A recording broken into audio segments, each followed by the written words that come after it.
Ladies and gentlemen, boys and girls, young and old, come one, come all. Tonight, we are going to witness the most anticipated podcast in the history of podcasting. For the people in attendance and the millions listening around the world, this is the moment you have all been waiting for. It's the Off Track FMX Podcast. We are live. Introducing first, broadcasting out of the red corner, hailing from Seattle, Washington, standing 6 feet 3 inches tall, with what's described as a PBR dad bod. It's Jeff Shanae, also known as SMP Jeff, also known as Sister, also known as The Sister, also known as Sister.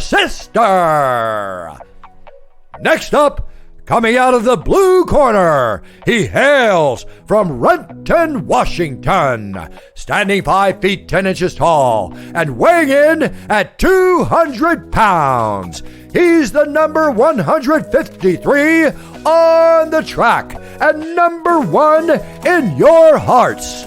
It's none other than Greg Crater, known around the world as See Ya Later Crater, and sometimes known as the Gregosaurus.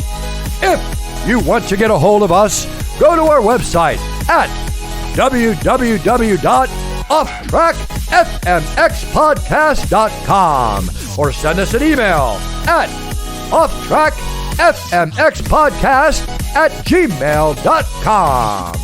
Find us on all the usual social media spots at Off Track FMX Podcast. And now, this is truly the moment you have all been waiting for. It's time! Strap in and get ready for 2 hours of podcasting gold! Welcome to another Monday night Off Track FMX podcast, again on a Wednesday. So I don't know what's going on in this world. It's 2020, COVID times. We're locked down. We're breaking rules. Inslee's fucking nutbag. We are mask free. I made sure in the basement. That's my podcasting partner, Greg Crater. I made sure I did anal temperature checks this morning when he came through. I think they call it rectal, not anal, whatever. You tested a 98.6, so you're good to go. I'm not too scared to have you next to me today. Not dead. Anyways, our person we're talking to today, another Australian, Dane Kennard. How you doing, Dane? Yeah, good. Thanks for having me on. Yeah, no worries, buddy. Excited to talk a little bit. Why don't you start off in the early days? Like, what made you like two wheels, motorcycles, anything? Did you BMX, wherever you started on two wheels, kind of? And why? What drew you to that? Did you have family or? Yeah, I just had family and just brothers that used to just pick on me flat out, and used to build little pushy jumps and make me hit them first. Pushy jumps for our American audience. That's a push bike, which is what we would call a bicycle. Okay, or a BMX. Yeah, BMX. Yeah. I was going along with it. I wasn't going to say anything, but I'm glad you explained that because I had no idea what a pushy bike was. Yes, push bike. Oh, okay. I like it. Sorry. Yeah, so I just ended up hitting jumps on my pushy BMX, and then it just slowly got into Dad. We just going away camping, and then Dad just had motorbikes, and all my brothers had bikes, and I didn't. I just got doubled around. And then I finally jumped on one of my brother's bikes, and I really enjoyed it. So Dad got me into racing. And then how old are you when you get your first motorcycle? Oh, wow. Probably 7. Okay. Well, I started late. I didn't start super early. I started late. So, just got me into racing. And then when I won my first race, I just it just took off from there. Dad just kept buying me bikes, and then I got sponsored, and then I just loved racing. That's all I wanted to do was win. Used to go home and cry when I got second when I was a little kid. Who are you getting second to? Who was the guy beating you? Jay Marmont. Oh yeah, right. That's respectable. I know the name. Yeah, Jay Marmont, Josh Brooks. I was racing around them guys. Robbie Madison. Yep. Grew up racing with him. Couple of second places in the shed from Robbie's got the first, and Jay Marmont's got the first. That's all good. Were you guys all around the same age, or were you younger than these people? I'm 38. Okay. So I think Robbie's around the same age. Yeah, probably. Yeah. And we grew up racing with Chad Reed and stuff. Yeah. That was about it. What was that like? And then got sponsored by HRA, the factory racing team over here by Honda.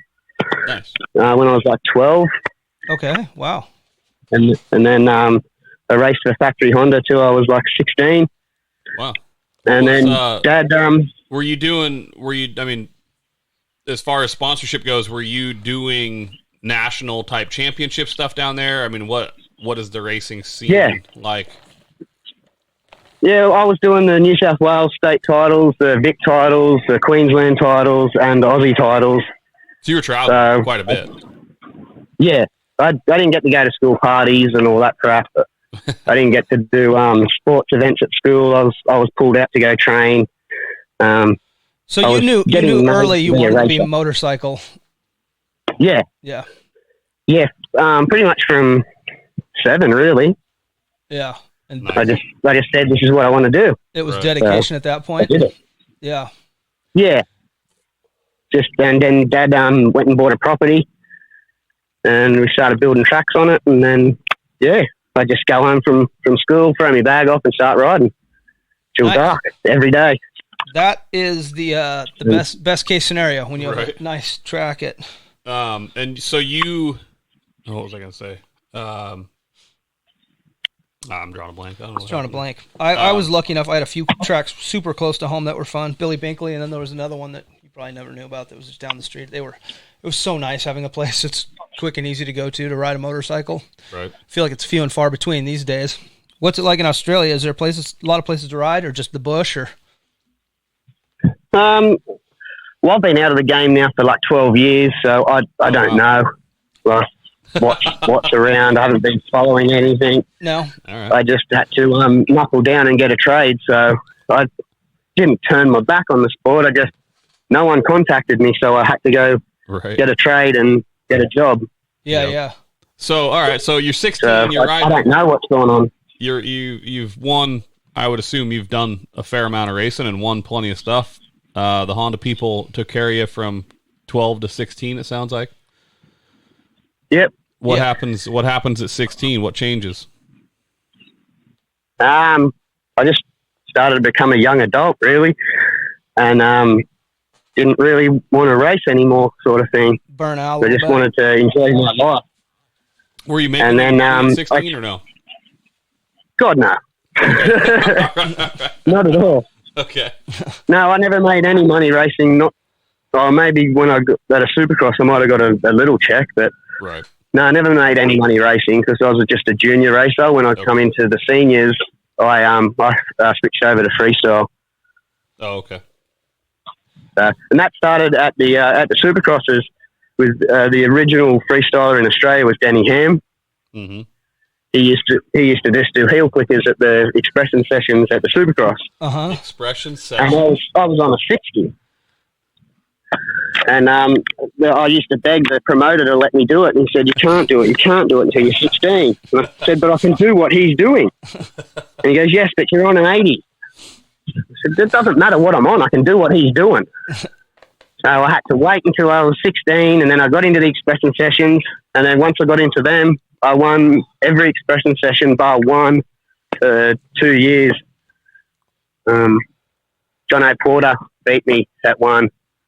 And other than that, I pretty much won every expression session that I went in. Dominating expression. John A. Porter were the only guys doing it. What I'm hearing is that you hate to lose so much that you know every time you lost who beat you? Like, Yeah. Yeah. He's like, yeah. Okay. All right. I mean, yeah. I'm still blown away. How good was that factory Honda bike or the ride that you had with them? And what kind of gear were you wearing at that time in the early days? What? No fear. I think I was wearing no fear gear. And the bikes, I was a different sort of racer. All the other racers had all these hotted up bikes. I just liked my bike just sort of ported. That was about it. And we talking like a sort of nice CR80 or suspension. something? You're on 80s from 12 to Yeah. 16? Okay. just CR80 and 125. So And, real quick, I'm gonna 16. You'd have been. This would have been like 98. You'd have been 16, right? Well, yeah, maybe something like that. Don't ask me. I'm not doing the math. All right. I'm just trying to put it together. I appreciate you doing that. I like that. I think about 98 Okay. would have been So we're 16. So about 98. So we're 94 to 98 riding CR80s. Okay. I like it. Yeah, I ended up getting, I think, about 6 New South Wales state titles. And I just kept knocking myself out every time I'd leave the state to go to the other titles. I'd have too much adrenaline and then end up just crashing and knocking myself out and waking up in the ambulance. Yeah. But it was my biggest problem was my hyponess. I need to figure out how to slow it down to go faster. Right. Yeah.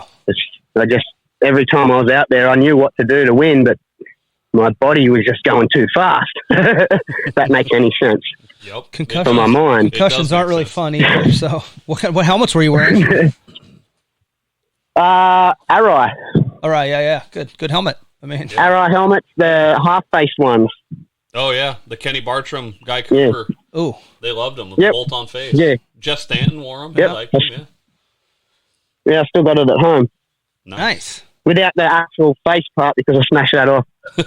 Nice. I had a Biaffi I crashed in as a kid on an 80, and it actually broke at the chin, like the face mask broke. Snapped off. It didn't quite come off, but it broke in the right spot anyway. So it was kind of apparently they were built the same way. That white helmet up there, the face piece is like I see cracked. that. Yeah, it's I can cracked. see the crack right Yeah, there. it's pretty. That's one of the many concussions I've acquired. Wow. Incurred. Yeah. So how was the other injury list at that point in your life? Had you broken any bones when you were up to the factory Honda ride and that age? I mean, Not really. I don't have a massive broken bone list. I nice. I for always you. knew my limits. good, yeah.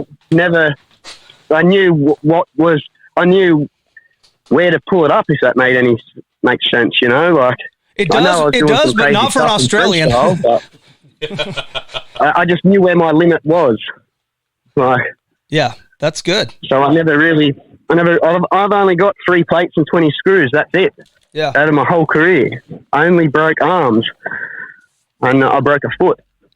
I didn't break femurs, I didn't break legs, I didn't break backs, ribs or anything. But No joint I problems, wasn't either, no trying to push knees or myself. anything.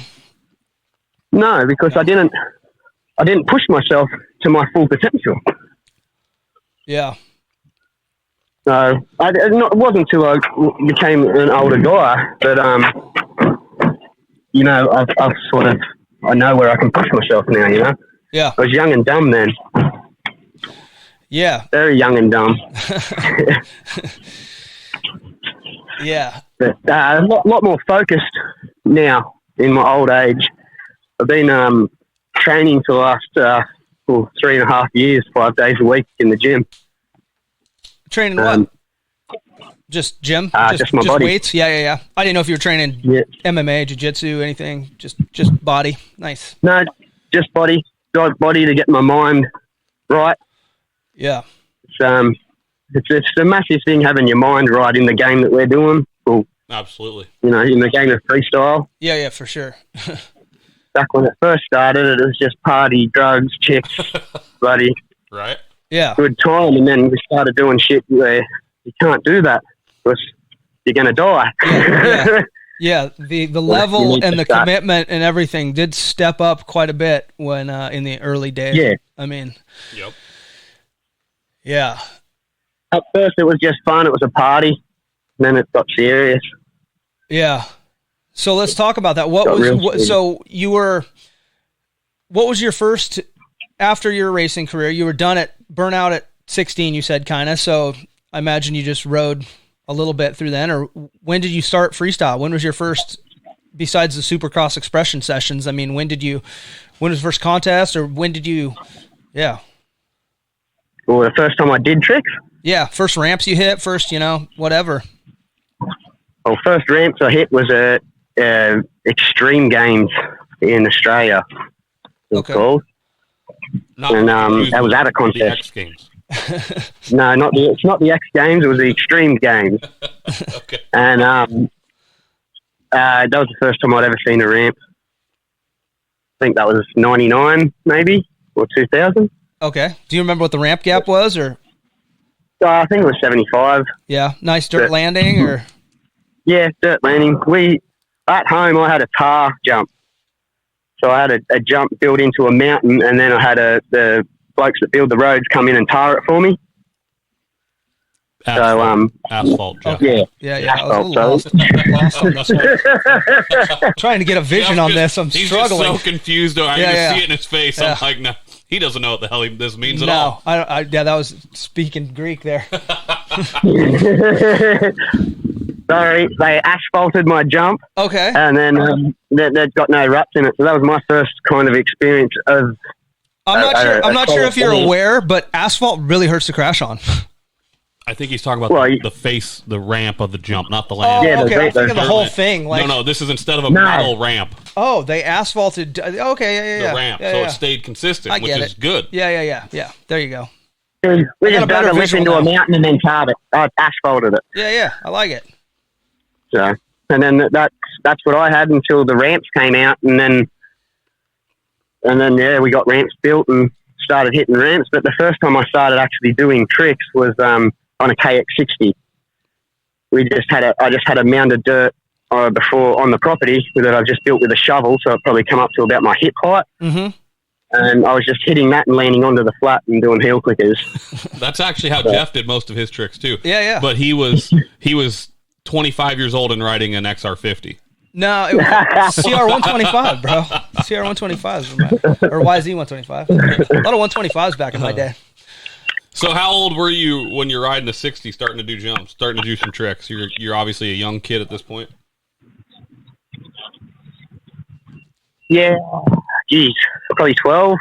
Okay. I want to ask you. 11, 12, I don't know if something like we talked about it. You said you had brothers. How old were they? How much older were they than you? Or Yeah. So I got a stepbrother that's older than me by 3 years, and a real brother that's older than me by 3 years, and then a real sister, which is younger by 2 years, and then a stepsister, which is younger by 2 years as well. nice. Regular Brady Bunch. Yeah, you got family.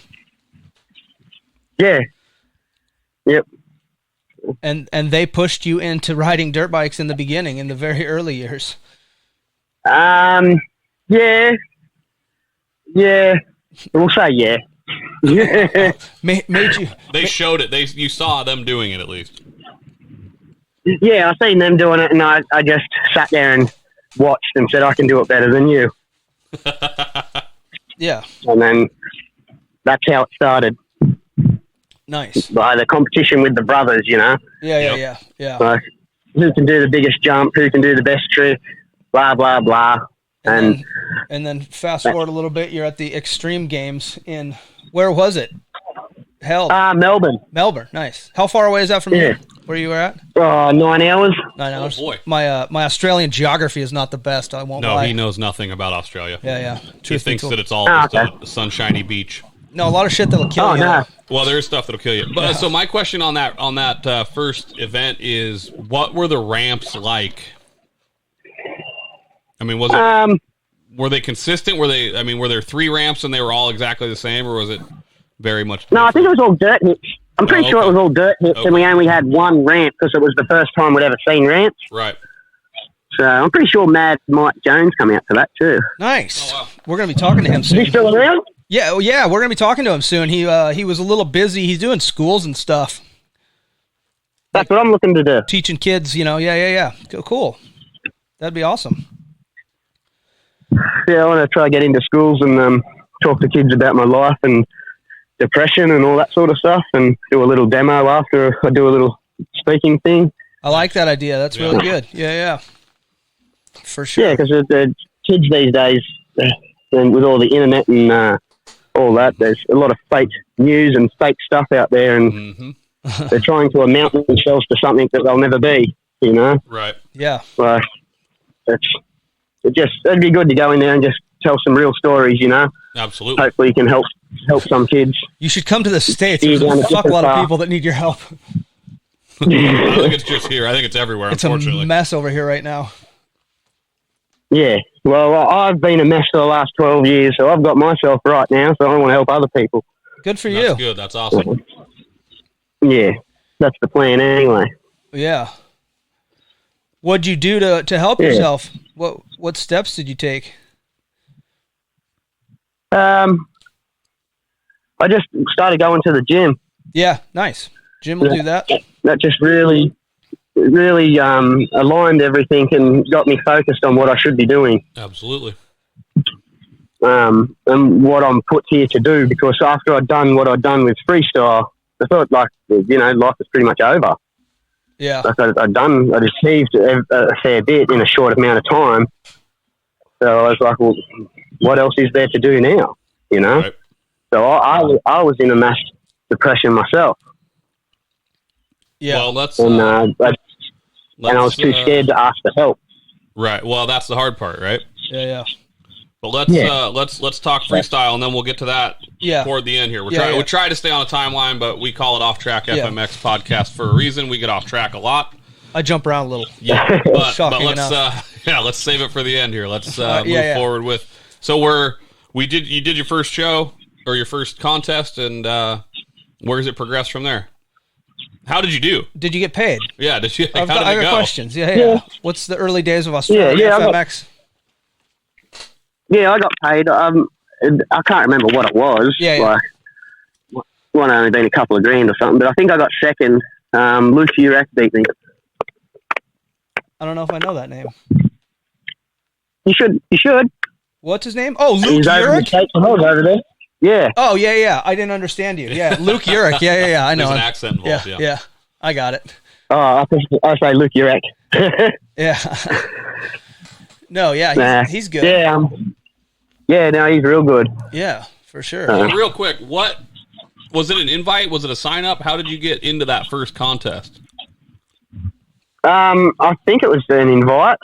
It's so long ago. I just pretty much got invited to all the stuff around in Australia because I was at the top sort of thing. Me, Luke Urek, and John O'Porter were the ones winning everything in Australia.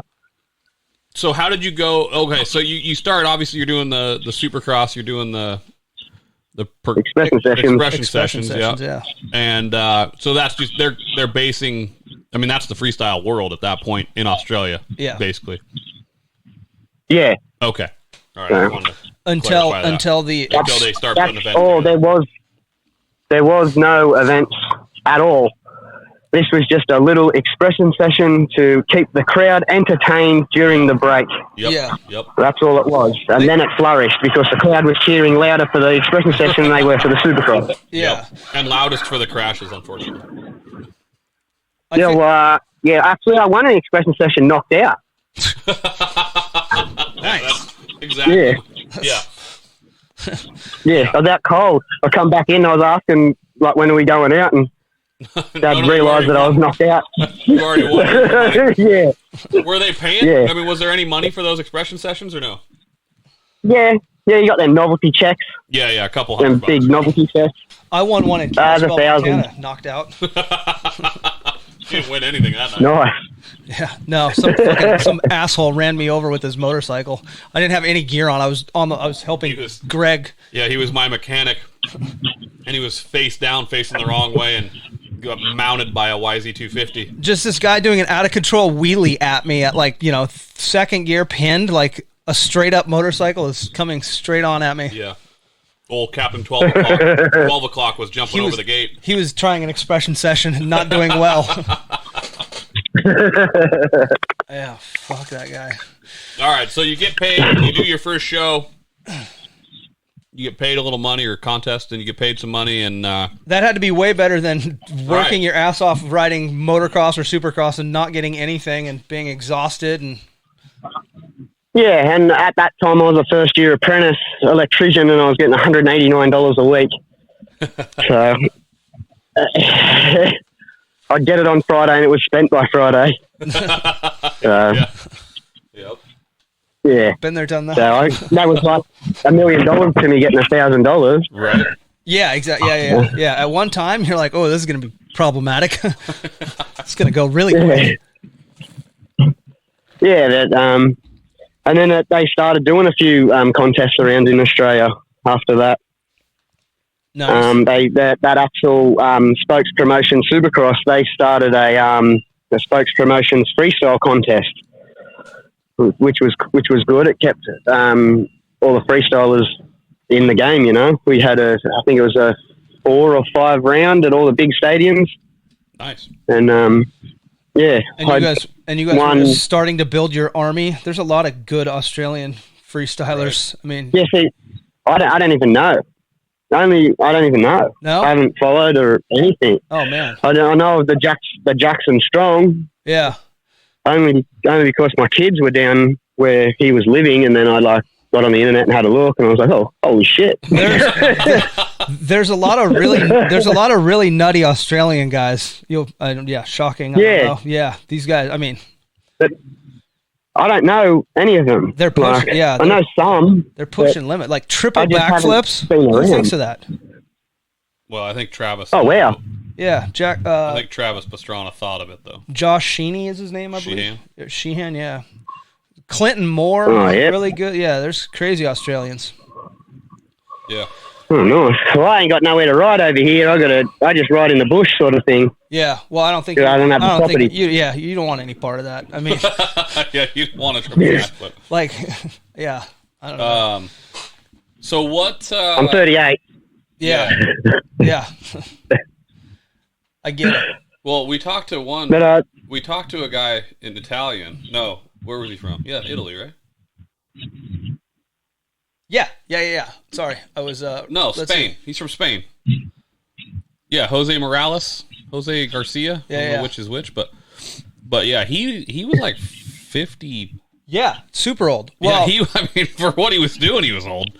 The guy was still doing shows this dude over in Spain that we talked to was still doing shows over for like. what about our He was like our 40 good friend Justin Holman? Sure, yeah. I mean, he's 46, right? Yes. Still doing shows. Yeah, So, and doing good. I mean, killing it. Yeah, 38. 38's just a number if you want to go do it, man. Yeah, true that. But it's a silly world. It's a silly. Like, some of these guys, they thrive on it and they continue, and I don't completely understand that, but Yeah. as a 36-year-old that quit racing years ago because the toll was too much, I understand. by going to the gym and just going to trampoline places with my kids and stuff, it's just got everything back in a line again, and I actually feel fitter and stronger than I was when I was in my 20s. Yeah. Right. That's what Homan would say too. Though. He feel like Homan works out a lot, and he's got more energy than any 20-year-old that I've ever met. Yeah. Insane. Yeah, that's what the boys at work say. I work with 24-year-olds and I run circles around them. Right. Oh man. It's just I got that much energy all the time. I just don't know how to turn it off.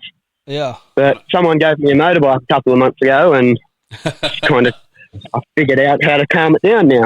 Right. That's You've got the to do key, what though, makes is you being able happy. to calm it down. That's good.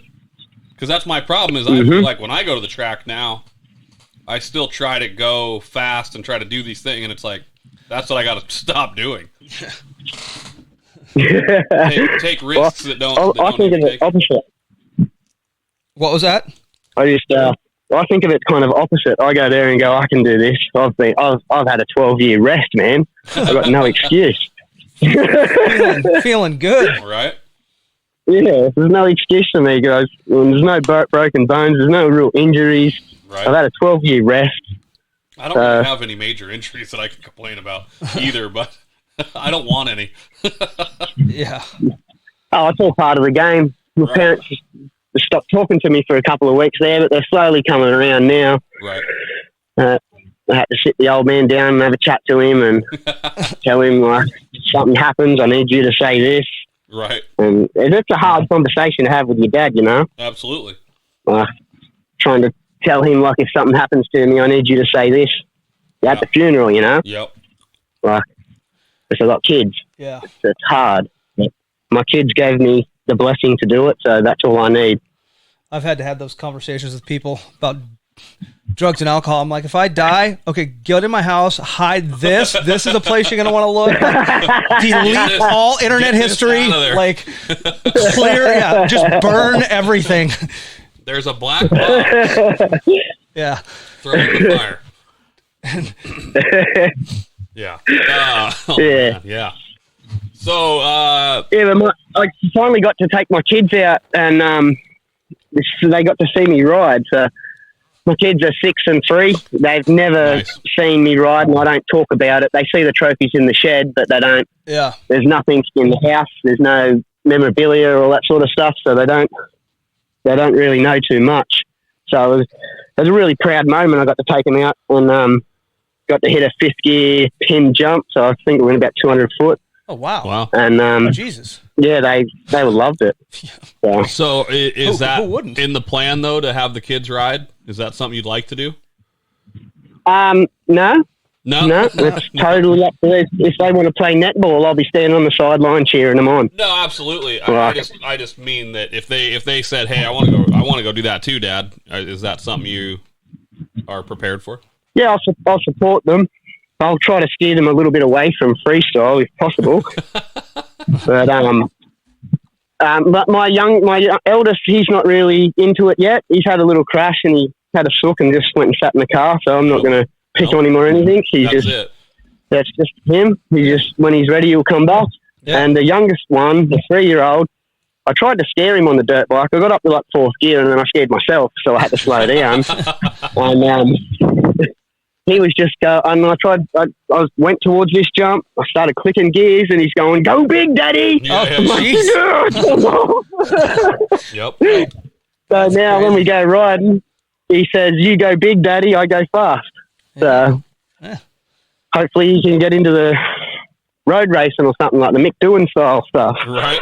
Yeah. Go real fast. They make real good money in that sport. Yeah. I think. But he likes to go really fast. Yeah, well, we've just got to get him really fast and get sponsors, I guess. Yeah. MotoGP. It costs a lot of money.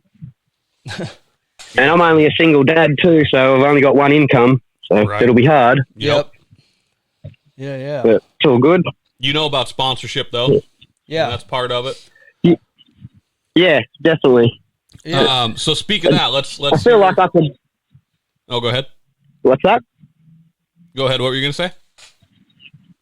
I feel like I could mentor my kids in a good direction.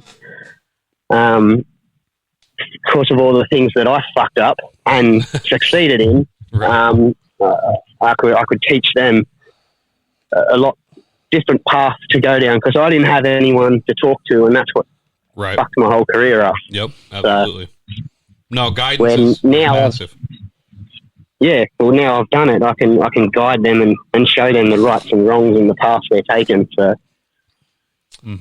try to mould them into something that, well, whatever they want to be. Right. Yeah. That's the plan. So let's talk about the sponsorship side of it. What you do your first show, you get second place. It sounds like your contest. I keep saying show. Contest. You did the first contest. You get second place. Were you already sort of set up with some sponsors from racing, or did they were they fighting you as far as freestyle goes? No, because they've got a team over here called CDR Yamaha, Craig Dack Racing. Mm-hmm. I ended up jumping on board with him through the Boost Mobile because Boost Mobile sponsored the factory racing team. And then I was sponsored by Boost Mobile as well. So then I went from Honda and then come into partnership with CDR Yamaha. And they were giving me bikes. And then, and then it went off to Yamaha Troy into America. through Boost as well. Wow. And then I used to get Chad Reed's old bikes, the 103s from Yamaha Troy. Mm-hmm. I used to get I think it was 3 or 4 of them a year, something like that. Wow. After he was done with them. That's awesome. Yeah, So they had all the old Tell me about it, but I never kept none of it. I just ripped the 103 off and threw it. Like, should have kept some of that stuff. Yeah. How cool were those bikes? Like, how fast were they? How good was the suspension, or did it work for you? I just took it all off and put my stuff on. Yeah. I didn't even ride them. I just stripped them straight down and built them how I wanted them for my bikes. But he had the old carbon fiber canisters that come out of the suspension, and then I sat in the front. The overflow cans? Yeah, I remember those. I have a couple sets of those. And I don't even know. Yeah. I know those. He had all that gear on it. TBT. But, what about motors? They must have been pretty solid. they were just stock. Oh, were they? Okay. That makes sense, though. Yeah. They had factory stuff they I could never- and then threw stock motors into center. Yeah, I never got any hotted up motors. Right. But I never wanted any hotted up motors because I didn't like them. But you're riding 250 or 125s, 254 strokes? 252 stroke. 252 strokes. Oh, they were. Yeah. All right. Yeah. Don't ride the 4 strokes. Okay. I don't really like them. No, and it's funny because the freestyle world was obviously slow to adopt the 4-stroke in general, but never necessarily. I mean, there's a ton of guys that still rode 2 strokes all the way through the whole thing. There's guys that still right. That's what I mean. There's still, guys that never even switched over, or guys that tried to maybe for a little while and came back, and But I've got a 2020 Wizard 250. Nice. I won't change from a 2-stroke. That's super. No way. Yeah, Again, I love the sound. The Z is Z, Jeff. Zed. Zed. They say Zed, they're not Z. That's why Zed. Yeah. I still want to go back. So I love the Wizard. Why Zed? Telling you. So you were getting bikes from what? So CDR Yamaha, is that what it is? Yeah, from in Australia. Okay. And then when I got offered to go to America, when was the first time I jumped onto the Yamaha. Actually, when was the first time you started traveling? Oh, geez. Or international traveling, I guess. I was more bigger in Europe than I was in America. Okay.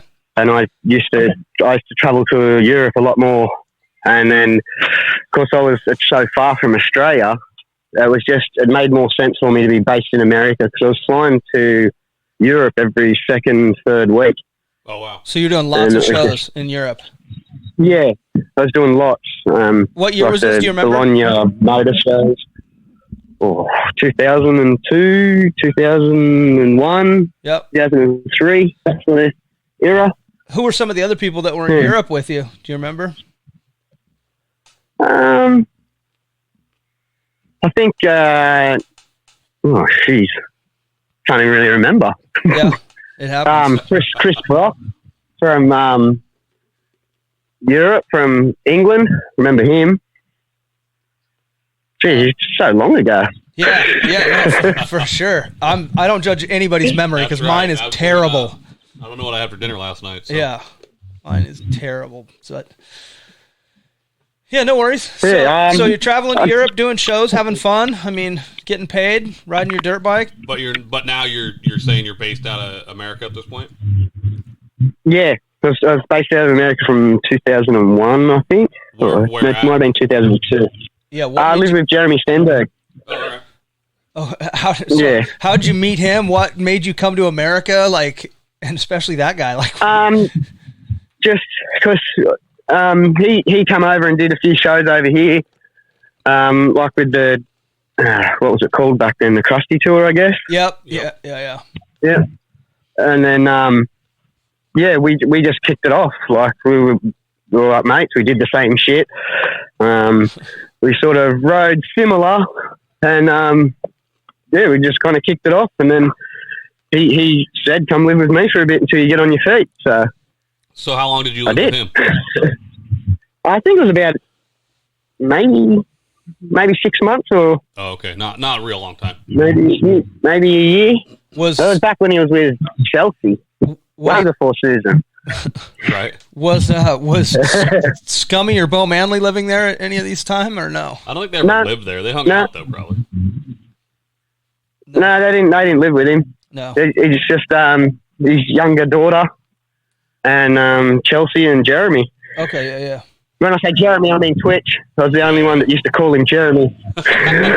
Everyone else called him Twitch, and I used to call him Jeremy. That's funny. But yeah, that was cool. When he used to live over on Lake Street. Okay. At Elsinore. Yep. Mm-hmm. Yeah. But I knew the old Jeremy. yeah, exactly. Because it's still early at this point. It's like what 2001. Yeah, very early. He was. I think he was still renting his house. I'm pretty sure. Right. Yeah. Well, even back then, there just wasn't the amount. I mean, it was starting, but I mean, the contest. Yeah, it was. Yeah. It wasn't. Yeah, it was a bit of a shock for me too when I come to America because I was thinking, I'm going to come into this place and like these blokes are going to have fucking massive mansions and big fucking compounds and all this shit, and I get over there and they don't. Right, and but they're just riding in the hills. They do now. Yeah, but just Lake Elsinore. Right. Yeah, I feel like Deegan had a compound pretty early up there. In the wine country. Deegan did. Yeah, he had his spot early, and the other one and Feist. Yeah, Feist, and then who's Captain Anarchy? What's his name? Oh, Larry Linkogle. Yeah, he had a spot. No, Linkogle or Fitzpatrick. I mean, Fitzpatrick has Link. Link had a spot too. I think back in the day. Well, it was like you could see it from Deegan's house. They were like kind of shared backyards almost. Yeah. But, Deegan was pretty much the only one that had the good setup. Right. But he had the Metal Militia clothing brand as well, Right. Yeah. So at that point, I mean, it's pretty cool that you're over in America living with these guys in the militia. Like, you're doing it. Like, that had to be pretty cool. Yeah, it was cool, but there was always the part in the back of my head that was, can't do this forever, man. Yeah. Like, and my dad, too, was there. Like, if you don't have a trade, what are you going to fall back on? And I didn't have a trade, so I walked out on my trade to go ride freestyle. So that was a massive part, that little black spot that was in the back of my head all the time. Uh-huh. Well, you need something to fall back onto. So I had to come home and get a trade. Yeah. It's extremely hard sitting in TAFE at 26 years old after doing what you've done and party as much as you've partied and trying to learn 12 years of fucking algebra. It's kind of hard. So, I don't know what P equals VI over fucking R, but anyway, I had to learn it. So you stayed in the U.S. till you were 26, 25? 6 years. Okay, so 01 to like 07. All in Southern California. Because you said 12 years, so 08-ish, you were looking to get a job. Yeah, 08, I come back. Okay, in January 08. So from 01, when you lived with Stenberg there, or Jeremy, you got your own place at some point. What was that? What was that scenario? Did you buy a place? Did you set up a compound? No. No, I just got a place to rent, and then I started getting contracts and stuff, and it was all looking good and well. And then I was going to look at buying a place, but it just sort of all went to shit there towards the end. Yeah, 08 was a bad year for the world, I think. A lot of SoCal hoes. No, not really. Wow. No, it didn't. It's just a lot of depression. I didn't know what to do. I had no one to talk to. I'd gotten rid of my manager, and then me and my wife broke up, so I was just on my own. Oh, you were married at that had point? No one. When you lived in California? Was that a girl you met in the U.S.? No, I was an Australian. Okay. Yeah. So she came with you? Yeah. Okay. Yeah, we just we had to go do that fucking Vegas wedding real quick. There you go. Because, of course, we're leaving the country so many times, the TSA lady or whatever pulled us aside and said, I'm not supposed to tell you this, but next time she leaves the country, she's getting sent home unless you marry her. So we flew to Vegas and got married. Oh, all right. Wow. Yes.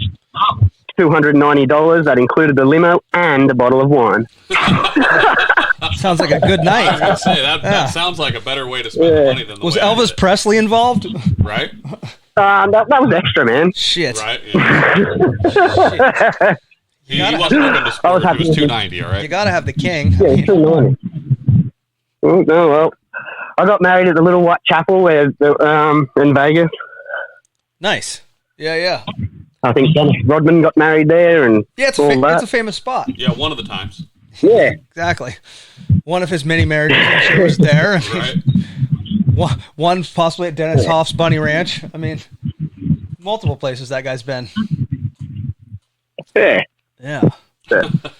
So what'd you think of America when you first came over, living in Southern California and Vegas? I lived in Southern California for a hot minute, and I mean I've never been to Australia, but I mean I feel like culture shock is pretty gnarly in Vegas or Southern California, especially in the early 2000s. Yeah. Like just wild. Yeah, I don't know. It just seemed to be who's got the biggest fucking car with the chick with the biggest tit. Yeah. Yeah, Exactly. Yeah, it's the sort of image I got of California. It's like everyone's trucks are fucking massive, everything's massive, everything's huge. Everyone's got guns. Yeah. It was different. Like, so yeah, it was hard because I was on my own, and I was too scared to ask for help. So it was hard. Yeah. Real quick, I have a gun question. Definitely a culture shock. I have a gun question. I went down a rabbit hole on YouTube last night for a hot minute, and you guys don't have guns in Australia, or not a lot? No, they killed them. They gave them back to the government. Wow. Yeah, no, you don't need guns. What do you need guns for? Yeah, no, I watch these Mostly to keep Jeff away from me. These guys are called like drill rappers, and they were just talking about how they just stab people to death in fucking Western Australia, I believe. I'm like, wow. I'm like, why don't you just shoot them? Like, you guys like get up close and personal. You really get to know the guy. That's sort of a pussy way out, isn't it? You're pulling a trigger. Yeah. It's fun. Hot Wouldn't lead. it be more fun at getting in close? Oh boy. Getting involved? Yeah. No, that's only the criminals that have got guns over here. Yeah. I was just like, that's any crazy. normal people that have got guns have got saves and licenses, and they've got to have their guns dismantled, and Wow, yeah. There's all different rules, but unless you're a farmer, man, you don't need a gun. Yeah. Like, Yeah, there's no need to. Pandemonium over here. Yeah, it's like you just go to. I was shocked, man. I just went into Walmart and bought a BB gun. And you're I'm too like, scared to buy the real thing. yeah. Lake So I just Elsinore, bought a BB gun. popping shots in the backyard. It's just I was going to say, I feel like normal. the militia boys like to fire some rounds off. Yeah. Yeah, well, we did go shoot guns, but it's not my cup of tea. No, Right. yeah. Were you were you part of the I think militia? Heaps more excitement. Me? Yeah, Yeah, you were part of the militia. Yeah. yeah. I got the fucking tattoo and all that shit. Oh, nice. Yeah. Sorry. Yeah. Don't sound so positive about that. Yeah. Yeah. I mean, it That's a is spot what we it can't is. really see it. Yeah, it is what it is. Militia's done. I mean, I'm good friends with Homan. I've seen, him take it and kind of run a different way with it. And it's helped him out a lot, just being able to get shows and use the name, because people do appreciate it. And, especially back in the day, like it was a big deal. They were kind of the gnarliest ones or whatever. Yeah. So It was good. It was good being part of it. Yeah, for sure. Yeah, that was a big I got deal. to see a lot of first-time stuff. Like, Yeah, I'll bet. yeah. Yeah, traveling the world. I mean, Yeah, and then when you're around positive people and people that want to do the same stuff you do, you excel so much more, yeah, 100%. Like, you need to be around people that are like-minded to you, and then you'll succeed. You'll go bigger. I have a question. When it was 2001, whatever, you come to the States, you're in Southern California, everything. I mean, it's FMX in 2001 in Southern California. It's a shit show. Did you get involved in the drugs and alcohol, or did you stay away from that? Or you don't have to talk. If you don't want to talk about it, that's fine too. Nah, I did. Yeah. I didn't get into the street drugs. I didn't get into the street drugs. Yeah. Mine was just pain medication. Oh, that's just from hurting myself, and then I was just getting addicted to it, and it was fucking hard to get off it. Yeah, I went down that same road. It's really hard. That shit's gnarly. Yeah, and in America, they seem to just give you the strongest fucking shit straight off the bat, which we don't even get over here. And as many as they can give you. Right. They're like, oh, you need 200? Cool, Here you go. Whoa, all right. Yeah, well, over here, they'll give you a packet, and that's it. And even then, if you've got a history of taking these, you have to go to the chemist and get one a day. Oh, wow. So, but that's a good idea. I mean, that's, Yeah. Yeah, it's obviously it became an epidemic. I mean, it's yeah. And plus with athletes too, like you've got a massive hive right in front of the fans, and stadiums and stuff. Yeah, you're doing shows in front of how many people? I mean, a lot of people. I mean, yeah, the Red Bull X Fighters, like them bullfighting arenas, like they're full. Yeah, you did the X Fighters? Some of them? Yeah, I won them before they were X Fighters. The next year, they turned it into X Fighters. Oh, wow. Dude, I love those events. A Red Bull, I feel like, knows how to do shows. Like, I've never been to a Red Bull X Fighter, but I've watched a lot of them, and yeah, they just always seem to know what to do or whatever. I had a friend that worked at Red Bull, and yeah, it was a good time back then. So, man, doing the shows, I'm sure there was a lot of people in those stadiums. Yeah, it was really fun and spine tingling sort of stuff, when they going ole, ole, ole, ole, and spinning that bloody white bag around. Yeah, that's a feeling that you can't. It's a feeling that you can't get like from just going in and watching a footy game. Yeah, like, they're all cheering for you. Yeah. And you're on the floor. It's hard for athletes to get that high again, unless they're in that stadium and in that arena. So when it's taken away from you, it's hard to try to find that high again, Yeah. But you just got to try to find a different way to excite yourself. Yeah. But I'd love nothing more than to get back into them stadiums again and get that feeling again. Just once, just to show me kids what I used to do, Yeah. Be a great feeling, but it's I did definitely go down that path of drugs, but I didn't go down the path of street drugs. It was all but still, I mean, you say street drug. I mean, yeah, I like I said, I went down the same path. How involved in it did you get? I mean, those drugs are terrible that they were giving us. I mean, I feel like they were street drugs, even though they came from a doctor. Like the doctor was the bad guy. Like he was the dope man. He was the pusher. Just handing out hillbilly heroin. Yeah, exactly. Yeah. My doctor cut me off. You guys were going to a different guy. Yeah. Yeah, well, it's not a good thing, and it's very hard to break it too. Very hard. Yeah. The statistics are insane. When I broke it. I did too. Yeah. When I finally went to rehab, when I got there people were there. They're like, "Oh, this is my 13th time. This is my 16th." I'm like, "What?" I'm like, "Dude, I don't ever want to be back here. I'm gonna try to learn from this and like not get addicted to that shit again." Oh no, I did it all on my own. Oh man, wow, that's even harder. Yeah. I mean, I don't know how involved you were. But yeah, I tried many a times. It never worked. Yeah, no, shut the fucking door and drink a bottle of water. Water heals all. I'm on board with that. I like it. Yep. I like turning water into wine. That's what I like to do. and now I'm at the other side. I feel a lot stronger, a lot happier, a lot healthier, and I want to help people. So Right. I like it. that's the plan. Yeah, good for If I can you. help even just one kid, then I'll help someone, you know. Yeah. No, I feel you. Just love to go tell my story of what I've done and where I've been, and you know, like right now I'm a level 1 electrician and a polymetric cable joiner. So I do all the network electrical work around Newcastle. So power poles, substation kiosks. 5G.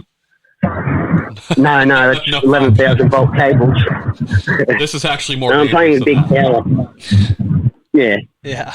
So 11,000 volts we're playing with, and 33,000 volts. I commend you. I don't like electricity. I've been shocked like by barely. by 120 volts. Yeah. I'm not down. I don't like electricity. That shit scares me. They literally don't even have 120 volts there. Huh? Everything's 220 there. No, we run on 240. Fuck. 240, yeah, whatever. Yeah. 240. Oh, Jesus. Yeah, everything like the dryer plug here. 240. Everything is that. Wow. Getting Yeah. good to plug your iPhone in? Fucking Yeah, they have 240? like, well, it's not a big plug though. It's Yeah, a regular little plug, but it's all 240. It's 240, yeah. Still. Don't lick that No socket. plug size, yeah. Yeah. Doesn't matter. Still 240. Yeah. And if you got air conditioners too, it's usually 415. Jeez. If you got Yeah. the 3-phase, I would be air calling the conditioner, electrician. it's 415. I'd be like, yep, Yeah. nope, not fucking with that. Yeah, Jeff isn't changing. I just went from one dangerous sport to another dangerous sport. Yeah. Right. Jesus. This dangerous sport. Yeah, but this I dangerous enjoy- sport pays more consistently though. Yeah. Yeah, weekly. Still Yeah, possibly tries to kill you. but you don't get the same sort of highs like Yeah. Yeah. when you do a cable joint or you walk away and go, fuck yeah, awesome, that was sick. Where you hit Right. a jump 50 pins, you walk away going, fuck yeah. You get the same deal. It just you have to do it wrong in your line of work now, where you used to get the high from doing it right. Yeah. Hey, If you get hit with 240 one time, you got some adrenaline going. Yeah, I have been before, but it's all good. Right. hey, Dane, I have a question. So you seem to. I mean, I feel you've brought up a couple times. You not only did freestyle, you liked the big jumps because this is still early. I grew up with Ryan Capes. He was a distance jumper.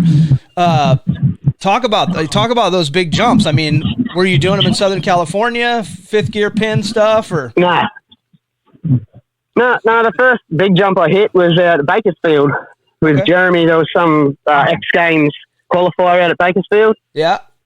And then we looked over the back and seen a jump. And we all rode out there. It was a 185-foot sailor over a mountain.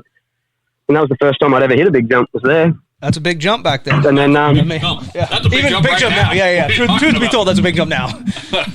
Yeah. yeah, and then I never really hit anything really big ever until the other day, or the Jeez. other week. Wow. So not a went distance up- jumper went guy. up- Yeah, well, and the thing is he's made it all safe now, so a couple of people are hitting it. Right. Who's he? The week before, it wasn't safe. It was just a dirt hit, and then it had probably half a foot rut in it. So you're hitting it 5th gear pinned, and you have to get into the rut. So you have to have some balls to hit it. I think he's But, talking then- about the place that Where was this place at? What was this place called? Kitty's compound. Yeah, Kitties. Yeah. So we talked to up- Bryce Denver. Holmes. He works there. Yeah, I know. He just comes up and rides. Okay, he just rides there. Bryce Holmes works at the island, doesn't he? Motocross park. He said he worked at a track. I can't remember which one it was. Again, my Yeah, memory's I think he works shit at as the well. island. Yeah. Yeah, Nice. yeah. I've been riding with him a bit. Yeah. He seems like a cool kid. Again, I mean, truth be told, I knew I know your name, I knew who you are and stuff, but I didn't know. Again, I like going over this stuff. I didn't know your career. I didn't know when the last time you rode FMX was. I didn't know. That's why we like to talk to you guys and go through the stories and figure out. I know it was like I said, growing up. 2008 was the last time I rode. Yeah. 2008. Nice. What was that show, No, or what was the 2007, sorry. 2007? Was it a show or was it a? Yeah, Yeah. 74 Motorsports. What's that mean? What's that? At, 74 Motorsports. It's in Southern California. Okay. The motorbike shop. It's called 74 Motorsports, I think, or something like that. We just did a show for them. The portable ramp to ramp in the car park. Parking lot show. Yep. I know the deal. Yeah. And then I never did it. I never rode again. Well, when I come back to Australia, I never rode again. I just had to get a trade, so I haven't done any training, no nothing. And then a bloke from Factory FMX, Josh Burton, just messaged me one night and said, "Hey, if I give you a bike, will you ride it?" I said, "Oh, yeah, if you send it up, I'll have a crack." Yeah. And then that was a year ago, about 6 months ago. Mm-hmm. And he sent the bike up, and then, I started enjoying it. I've got a few tricks back. I can do straight up heart attacks, just indies, strippers. I'm going to probably do turntables, the Savo, turntable nothings, the heel clickers. Yeah, nice. I like Try to get some combos back again. Heck yeah. Yeah. Did you ever, did you flip? Yeah, I was the 13th person in the world ever to flip. Oh, wow. Okay. Where did you learn, and what did you jump in foam pits? I did 6 flips into Deegan's foam pit, and then I went straight over to dirt, did 1 flip, went home, got on a plane, flew to New York, did another flip, and then did another flip, and then separated both my shoulders, and then, that was it. I was over flips after that. Yeah. Me too. But I'm keen to lean one back again. Like, everyone's doing them. If everyone's doing them, they're not that hard, I guess. Yeah, that's kind of what. I mean, back in the day, they seemed like they were so gnarly, and it was so progressive, and people learning them and stuff, and how they were learning them. If it was like a mulch pile or foam pits, were few and far between those days. Yeah. But yeah, nowadays it's like, it's just everything's progressed at such a rapid rate. And I think 4-strokes too made it a little easier to do the flip. Yeah. I know that Homan said the first time he did a flip on a 4-stroke after doing the one on the 2-strokes that he's like, dude, I could do a double no problem. Like, this thing would just spin. Oh yeah. So I don't know if that made it significantly. I'm going to change my mind on the 4-strokes. Right. I've had so many people try to change my mind with it. I even bought one. You did? Which one did you buy? Well, CRF 250. CRF 250. What year was that? 2009, I think. Did you like it? They were terrible bikes. Was it terrible? It was still a carbureted 250F. Like, they just. Yeah. I will say these new fuel injected ones feel so light and nimble compared to the old stuff. Yeah, well, if someone wants to hand me one, I'll have a crack on it. I don't have the money to go buy one. Right. But yeah, I'm happy with me 2-strokes. You just can't, when you get into a nice sandy berm and you just give it to it, you just can't get a better sound than a 2-stroke. No, I was going to say, just the sound alone makes it worthwhile. Yeah, and especially like when someone can ride one, they sound awesome. Mm-hmm. Like, really, I just love 2-strokes. I've been on them all my life, so I don't really want to change. Yeah. No, I wouldn't. If you're in love with something, I'd stick with it. I don't know. I think you should give it a shot. Give the new guy a shot. Nah, don't bother. No? Don't bother. Oh, yeah, I'll give it a shot, and I'm not going to buy one. I haven't got that sort of money. I'm only an electrician. And you got kids. Yeah, and I've got 2 kids. Yeah. 2 boys, not girls, boys. Right.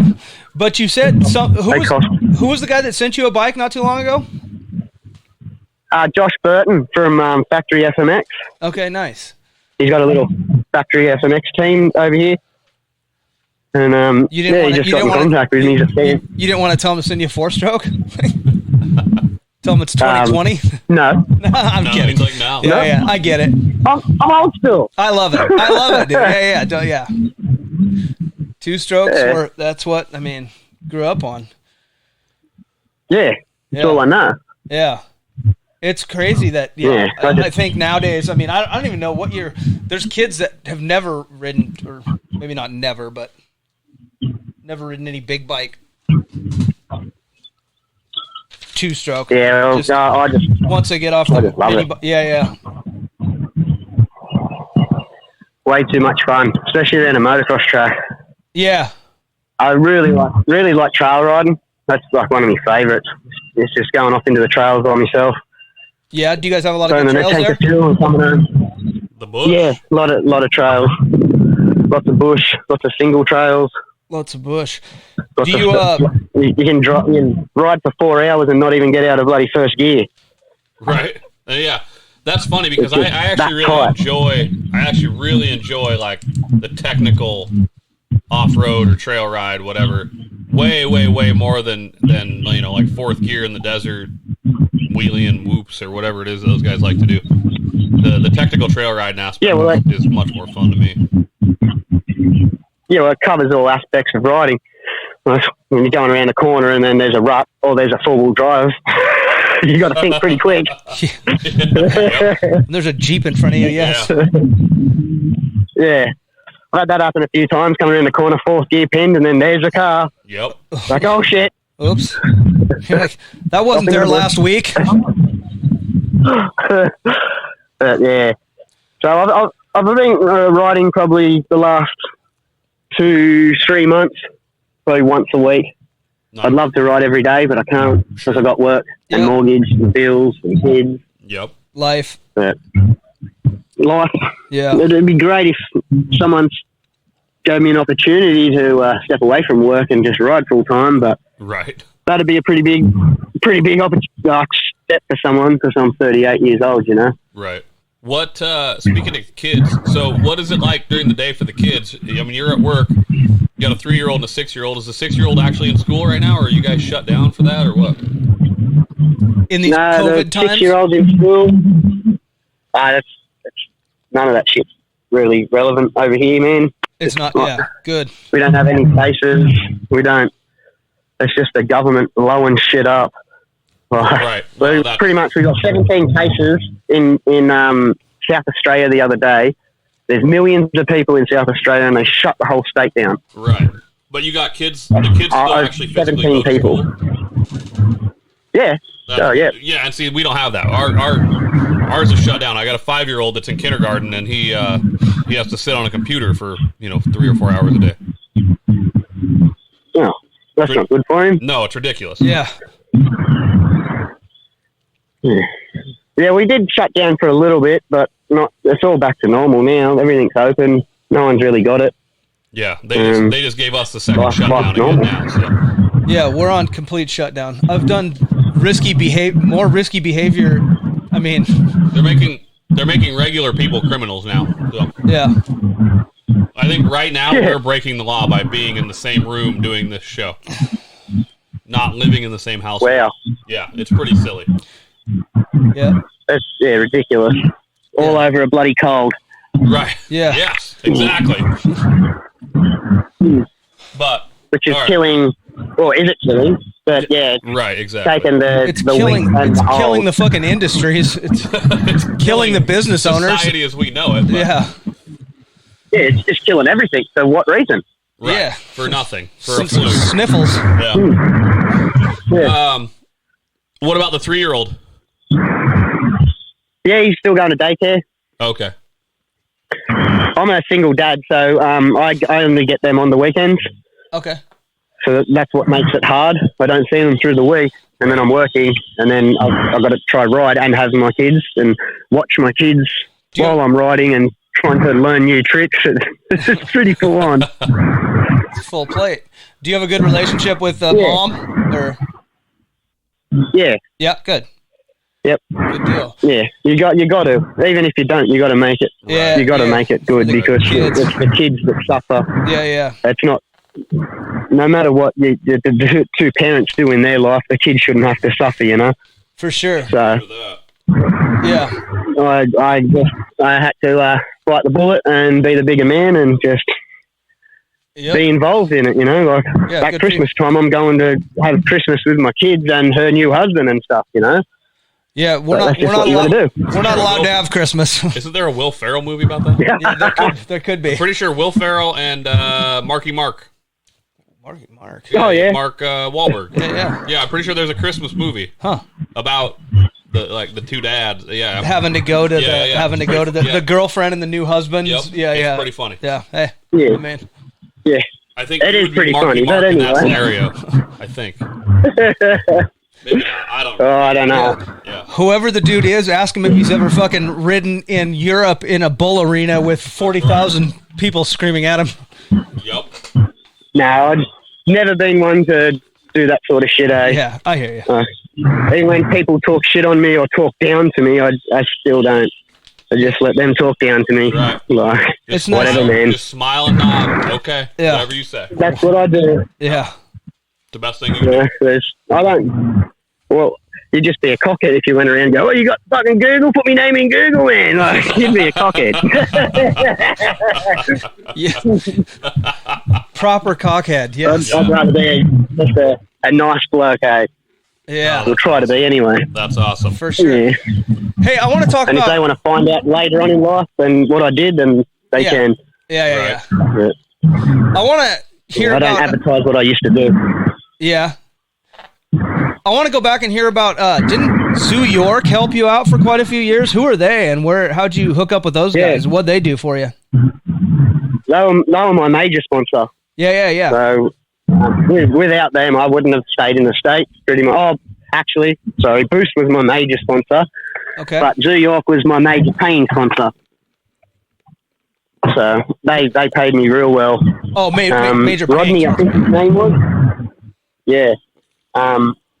Rodney from Zoo York. I went out and met him, and he took me all around the streets and showed me all the history of Zoo York and all that. And it was all like a massive skate brand, and I didn't know anything really of it. And they're Yeah. based out of New York? Yeah, they're based out of New York. Cool. Yeah, that's pretty cool. Hence the name yeah. Zoo York. I get it. Makes sense. I mean, Yeah. seems to come I'd love to together get back in partnership with them guys, man, because they were awesome. They looked after me really well. They paid well, and It's always good. they had a different setup. You know, they had the basketball set up for me. They didn't have the regular motorbike gear. They wanted to go a different path. Didn't they help? I feel like they helped. Did they help Metzger out or Feist too back in the day? but he What was the team? through Echo. He was through Echo. Oh, Echo. That's right. Oh, Yeah, okay. Yeah. Yeah, and that they're a partnering company or a sister company or something. So Yeah. yeah, he was sponsored by Echo, and I was sponsored by the Zoo York, but we were sponsored by the same people. Nice. Yeah. Yeah. It's always nice though. That was good. 'Cause Sorry, go ahead.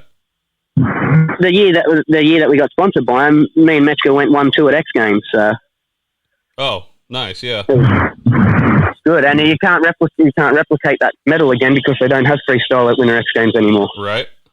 So and that was good too. Like the first time we'd ever ridden on ice, and pretty much just got a factory drill and screwed screws into our tires and fucking hit the jump. Right. So talk about that Winter X. 'Cause we've heard horror stories from Winter X Games, man. The people that just were terrified of the place. Really, that didn't. Fuck yeah.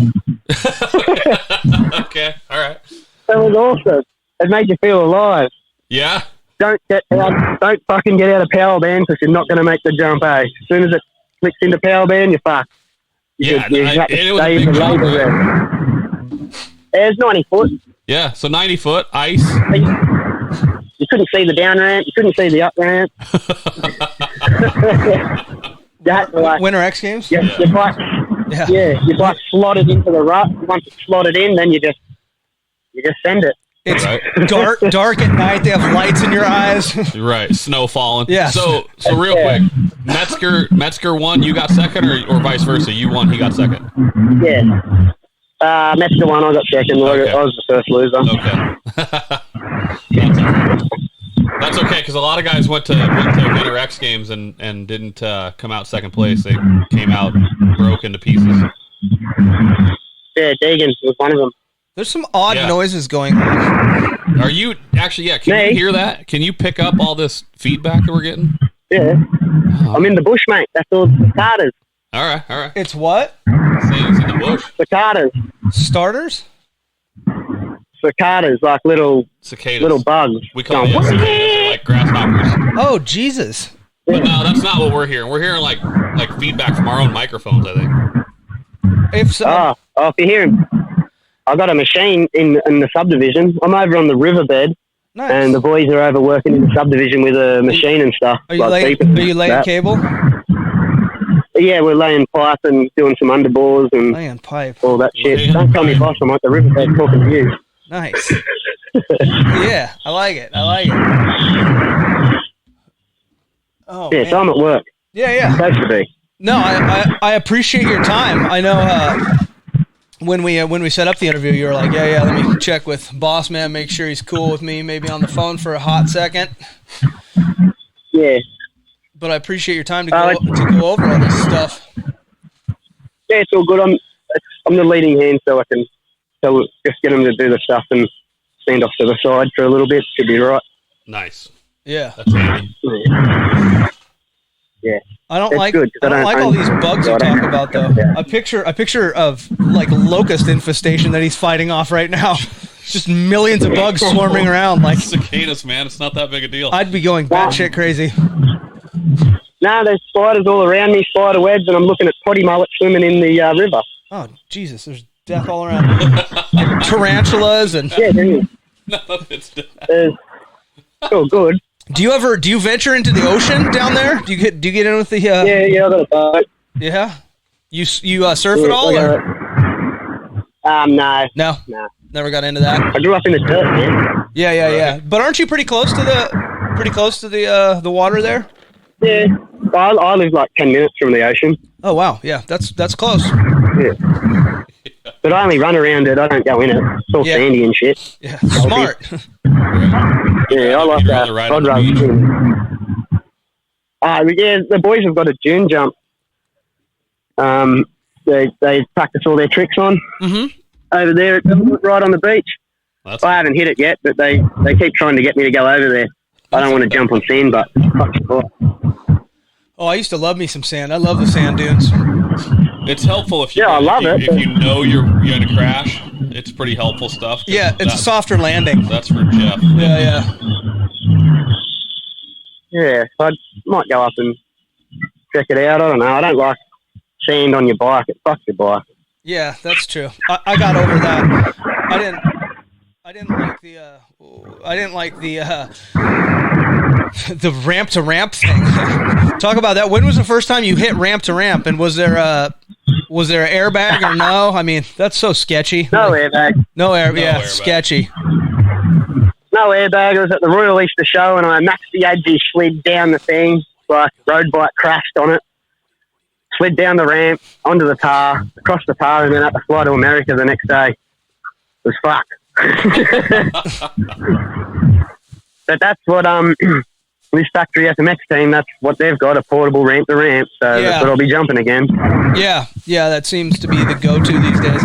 Actually, there's some crazy, have you seen the new, they have airbags, they're called, they're like, but they're stiff. You can actually land on them and land tricks, but if you do crash, they're not as brutal, and they're not as bad as like a foam pit, you know? Oh, yeah? Yeah, they're pretty crazy. Back in the day, you just had to have a fucking set of balls. Yeah. Yep. Taking some of that away. Yeah. Taking a lot of that away these days. Yeah, some of the willingness to hurt yourself doesn't have to be there anymore. Yeah. Yeah, unfortunately. Maybe I might be able to do some crazy tricks then. Yeah, no, for sure. Hopefully. Yeah, the things these kids have these kids have these days, I mean, they're no Crew Jones putting on a fucking hockey helmet with some mattresses lining up a backflip, you know? That's right. Oh, that's good. It's good to see. Yeah. They can do this shit and not hurt themselves, I guess. Yeah. I mean, it might be good and bad. Now they learn them, and then you got to take it to dirt at some point. But the tricks they're doing these days are pretty, just sketchy. Yeah. Sketchy levels. Yeah, I've seen a few. Risk. Yeah. Yeah, and that's like they've body flips and shit. Yeah, exactly. Well, Bike they seem pretty crazy, but body doable. flips, triple flips, double flips, Yeah. flip tricks. I mean, yeah, Just need to get around someone that does that shit and then see what happens. yeah, that's true. Yeah. Put yourself in the places. And, Bagjump.com apparently has airbags. how much do those guys run? Let's find out. This is what Holman's using. I just used him because I know he had them. Yeah. I think he bought his from Keith Sayers, I believe. It's he's thanking Bag Jump, so I think he's got a sponsorship set up. It's possible. He's smart. Fuck, that'd be all right. You don't even need a downer. You just need a compressor. Yeah, you don't even need a landing rack anymore. Yeah. Yeah, need a compressor. Yeah, they Just figured pump it her up. out. Yeah, exactly. That's what it is. It's like a jumpy house thing, but they figured out how you can land FMX bikes on It's it. the old and moon bounce. Yeah, and not, you can ride out of it. Like, it's crazy. Yeah. I need to get me one of them. Yeah. Unfortunately, I think they are But then I get- fairly expensive. They don't have I can just set it up at work for when we're quiet or we have rain days. Yeah. Give the boys at work a shot. Right. Might get a little slick in the rain. We'll do it indoors. Yeah, true that. There you go. If you got height, if you got the room, Yeah. Yeah. Be fun. for sure. I wonder how much they are. I might look into that. Holy crap. They look expensive. Yeah, how much? This is a big airbag FMX landing ramp. It says $20,000. Yeah, I was gonna say 25,000. I was gonna say 25,000. I think I've heard on price. Yeah. $20K, man. Yeah. That's an investment. Yeah. You're gonna want the freestyle team owner to buy that. Yeah. I'd be forwarding him that website daily. Be like, we should invest in this thing. As we, I mean, It's you. gotta save you. It would have to save you money on insurance costs. Yeah, maybe. Lower them a little anyway. Right? Yeah. Yeah. It's got to be better than flipping into a foam pit with gas and spark leaking everywhere. So speaking of trying Yeah, I've to had save that injuries here, deal. You've what? Yep. I've come in upside down and had fuel dripping on my face. It's not the best feeling. no, that'd be terrible. Yeah, trapped under foam in a Yeah, stuck with a motorcycle black. leaking gas on you. probably It's dark. hot. Yeah. Southern California. Yeah. I'm keen to do it again, but I want to talk a little bit about. You started to talk about the depression stuff and what happened after you were done with freestyle. I want to Yep. talk a little bit about that. what do you want to know? Well, I mean, you stopped riding. You said that nobody called or whatever it was, and that you didn't have a ride set up basically, and you had to Yeah. go home and like say find a trade or a craft that you wanted to go and or maybe didn't want to but needed to go into to pay the bills. Yeah, so I just chose to become an electrician. Is that to get a simply taste because you'd done it before to some degree, obviously? No, my dad owned a massive electrical company. Oh, okay. He doesn't now, he's retired, but he did when I come back. So I just I went thought to he said he his got company fired and and was worked. retired. No, retired. Yeah, I got it. No, sorry. Sorry, he's not retired, he's retard. Yeah. Jeff's a retard. I heard the part of him owning a business, and then he said he got fired or retired. I'm like, oh, yeah, it's retired. Definitely meant retired. Yeah. Yeah. Yeah, he's been retired for about 5 years now, but so I work for a different electrical mob now. But I just had to go back to school virtually and learn how to become an electrician, which is kind of hard after all the stuff that I'd done and been and travelled and seen and Yeah. Yeah. just sitting in a classroom learning algebra. Yeah. Hard, Yeah. but I got through it. I'm qualified electrician now and a cable joiner. Have been for probably 8 years now. I like it. I really think you need to push to to do what you want to do in helping people and telling your story and, you know, figure something out that, you know, set up a platform or whatever, or figure out some speaking engagements or whatever. But I mean, yeah, I think it's cool what you want to do and whatever, and talk about your depression and how you fixed it and, you know, whatever else. I mean, well, I fixed it the unconventional way, and I don't want people to fix it the way I fixed it, you know. Yeah, I get it, 100%. I just went into a dark room, and I was just lucky enough that I had a strong enough mind not to hurt myself. Or well, yeah, you found the gym. I mean, too. Wow, but I don't think that's till after you got to get through the breaking point. Yeah. We'll call it. You have to hit rock bottom to be able to know everything. You know, I've touched the stars and I've lived off muddy water, so I feel like I've done all aspects of life. Is that a saying? Touch the stars and lived off muddy water? Or is that something you come up with? That's what I'm wondering. Like, is that like lyrics in a song? Just something I just said. Okay, all right. No, that's just what I just said. Dude. That's legit right there. Mind if I steal that? So, I'm just saying, that's real life right there. Yeah, I like it. yeah, and I still managed to keep a pretty good job, you know. It's very hard. I don't really know how to even talk about it yet, because I've never spoke about it. Yeah. I've always just kept it to myself. How long after you went home and or, you know, like you lost your ride or whatever, however you want to say it, how long did it take before you said, hey, I gotta get clean, and this is what it's going to take? I mean, how long did it take for that to happen? Well, I've been off pain medication for a lot of years now, but it took 12 years to get my head right. So I'd this say is very just in the last recently. year, 12 years. Yes. Okay. Yes. All right. I've been off everything for a lot of years, but the for my mind, the damage that it did to my mind, Preaching to the it choir. took pretty much 12. It's the damage that it does internally is the physical damage you don't really see too much, you know, Right. unless you go right down the rabbit hole. But it's the internal damage that it does to you mentally. That's the hard part. You need to know how to beat it. Yeah, it's not good stuff. No, it's not good stuff. And the gym saved me, man. The gym saved me. And now it's a routine. I don't even set an alarm. It's 3 o'clock every morning. Eyes open up, into the shower, off to the gym for a 2-hour workout, and then off to work. What time? Every day. What time did you say? There's a 3 o'clock in the morning. Yeah. I don't like people looking at me when I'm training. I felt terrible when I had to ask you, just with the time difference, because we're in Seattle, Washington. I felt terrible when I had to ask you to be on at 7 a.m. I'm like, Apparently, Jesus, this guy's got to get up early. Apparently, he's been up for 4 hours. Yeah, apparently it's noon for you. Yep. No, I've already.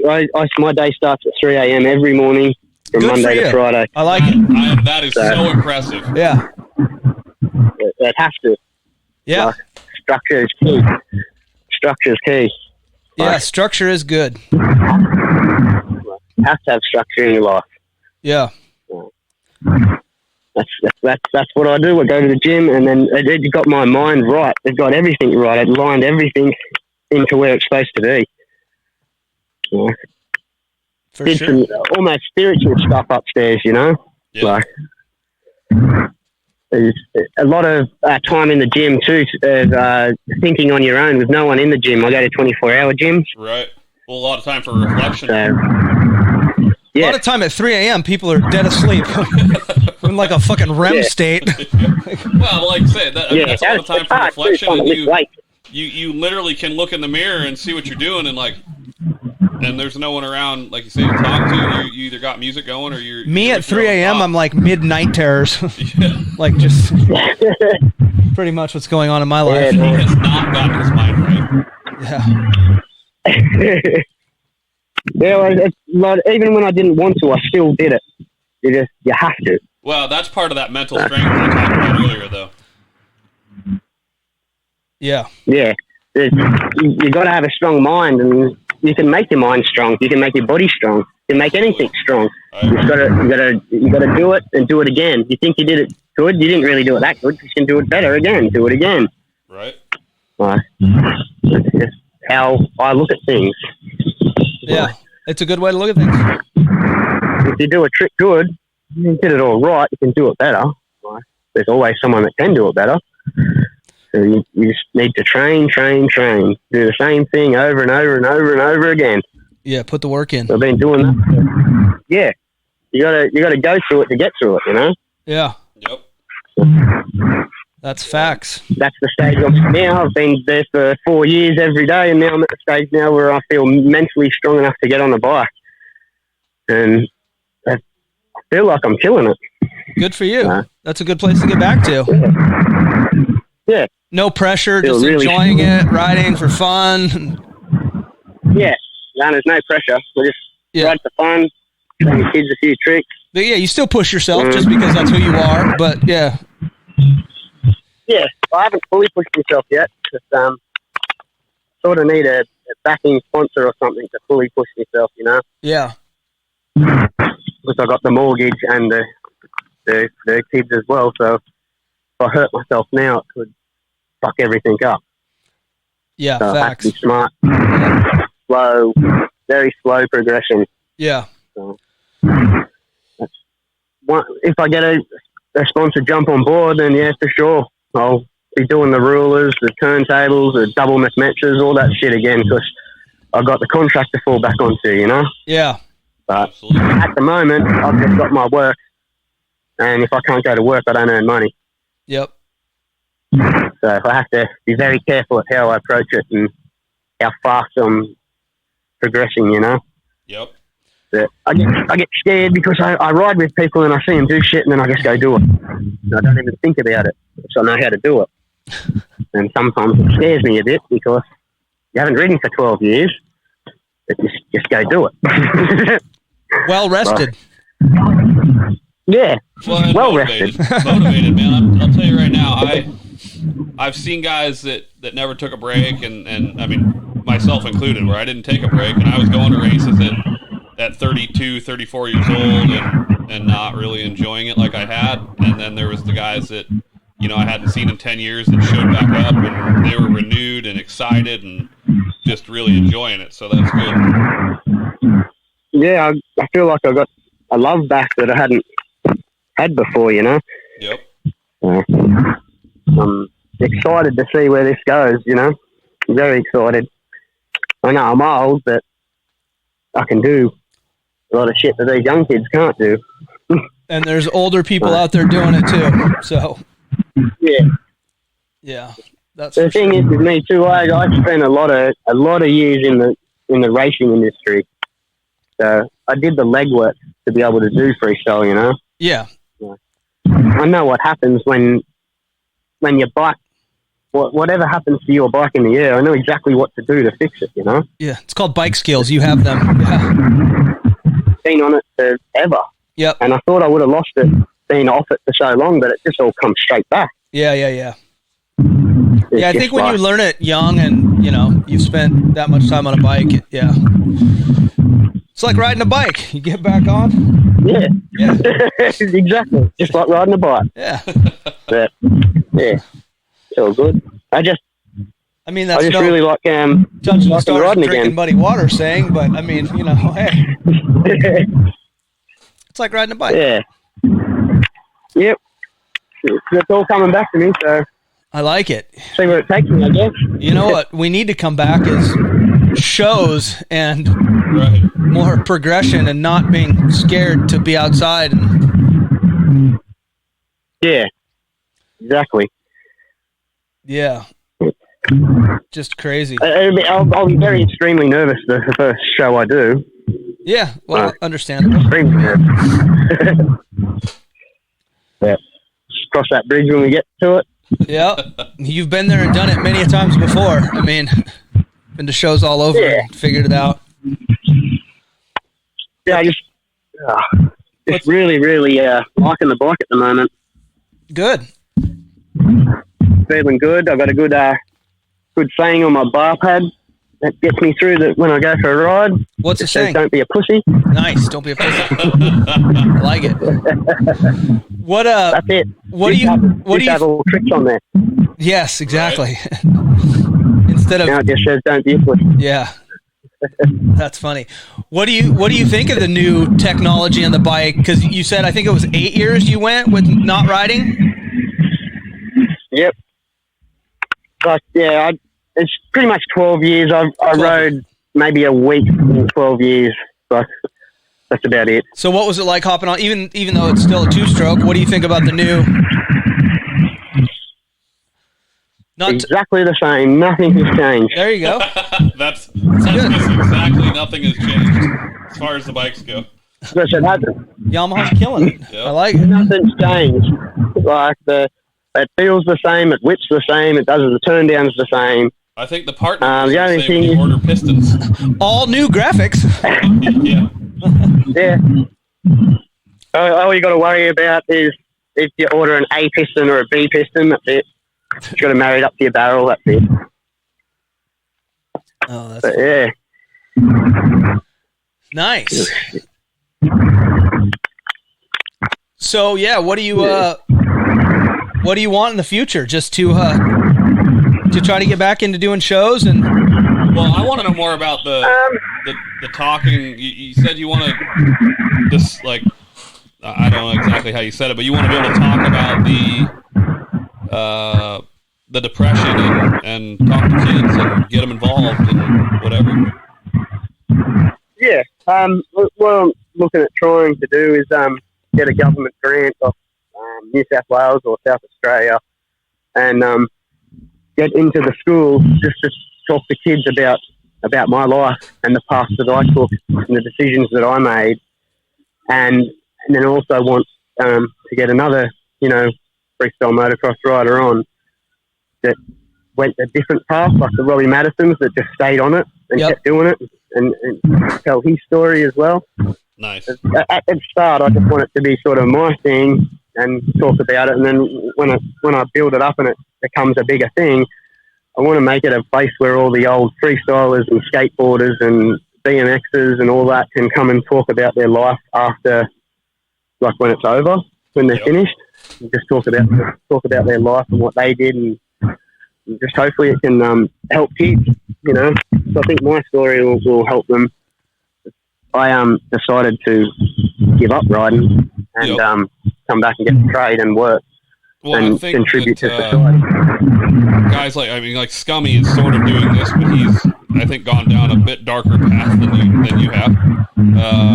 As far as the way his life went and how close he got to death and some things because of drugs, but he's doing the same thing. He talks about it and he does it right on Instagram, but I don't know if you hung out with Colin Morrison much or not, but he'd be another good guy to talk to about it too. I think he would absolutely be a guy that was willing to come and talk to you and help you and probably just come and talk with you. Yeah, well, so if we get the grant, that's what I'll be doing for the next 5 years. That's awesome. I think it's like 900 schools. It'll take 5 years to do 900 schools, so I won't pretty much. On the weekends, maybe if it's a freestyle event, I'll be going to show my face or something. But my plan isn't to get back into doing full freestyle. My plan is to get into schools and talk to kids about my life and do a little demo at the end of the speaking tour at the school. No, that's awesome. So, when have you applied for this grant, or when do you find out if you get it? Josh Burton's in the process now. He sent the contracts off to the New South Wales government and the South Australian government now to get word back on it. And then if they say it's all good, then we go for the grants. I like it. Hopefully it works out for you guys. That'd be an amazing opportunity for a lot of people involved and all the kids that could be part of it. Well, it's going to open up a lot of opportunities for other people as well to have a different career. Absolutely.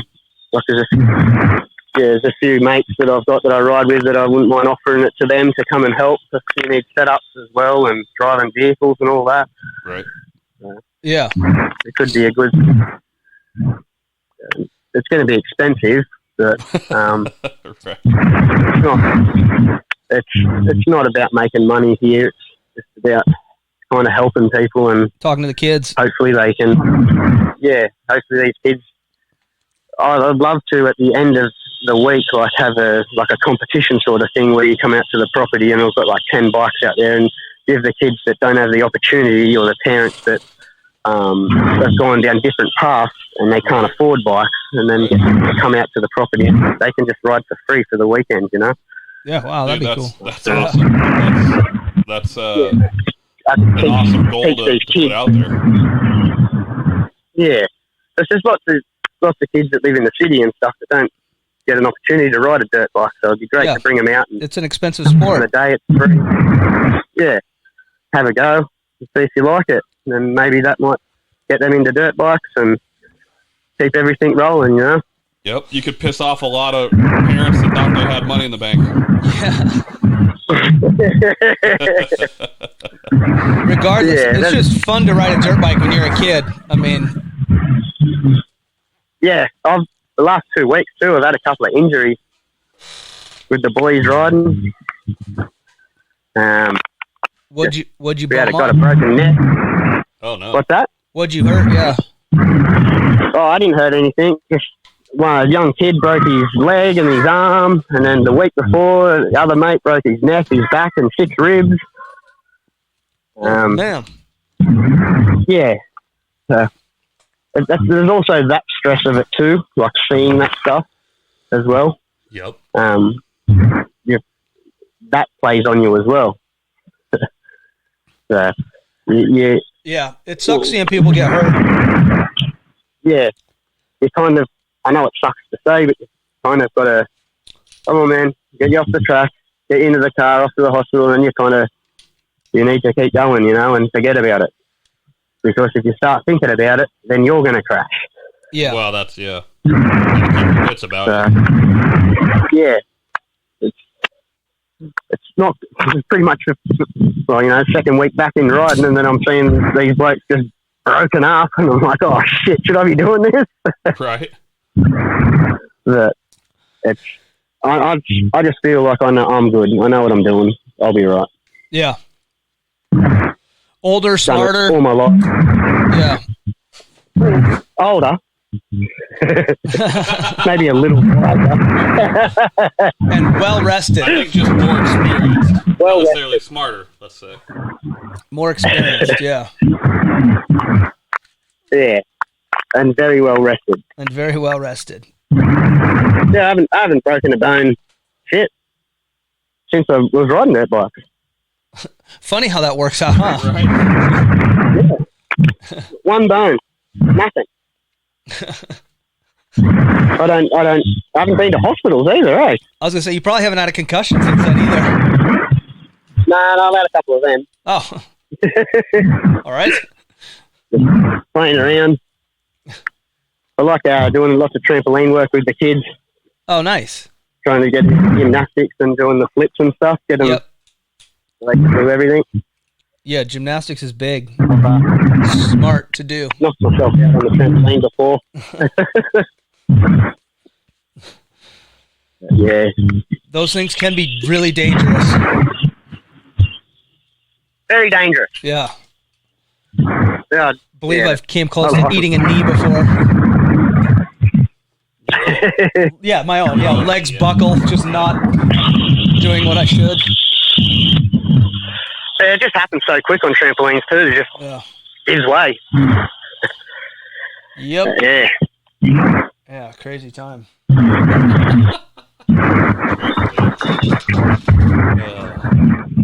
man. Where are you at? Seattle? Yeah, we're up in Seattle. You ever been here? Yeah. You have? What'd you think of the city? That's the one with the big, looks like a water tower, but it's not a water tower, the big dome thing, and then it's got the point on the top. The Space Needle, yeah. Yeah, that's the one. I wasn't sure if he was talking about the Kingdom or the Space Needle. No, definitely Space Needle. It doesn't look like a water tower. Sure it does. I can see that. Oh, really? Sorta. Yeah. Goes up. Sorta. Yeah, it's big. Yeah, I've been there before. Yeah. Did you do a show here or just hanging out? Man, you're making me scratch my mind. I can't remember. It happens. No worries. No, I've been there. It's probably raining. Chances are. Maybe. Yeah. So what's going on with the Trump stuff over there? Is he like not leaving the White House, or? Yeah, we're not really sure. I mean, he's the president until January 20th, no matter what. So yeah, or the 19th. I guess, so. There's a whole lot of arguing and bickering. There's a bunch of adults being children, is what it comes down to. That's what it looks like over here. Yeah, a lot of people say we're correct, and the other people say they're correct, and yeah. Yeah. Oh. Couple guns out, couple shootings, you know. Yeah. Nothing guy, you wouldn't isn't it? expect. Normal? Yeah, nothing you wouldn't expect for America. Yeah. Nice. I'd like to come back over there one day again. For sure. If What I part? could. What part do you want to go to? What were the states you? Probably just What were some of the states you went to? You said you went to New York. Where else have you been? California, Seattle, yeah, Texas. Texas. Yeah, they had the Global X Games at Texas. Okay. Yep.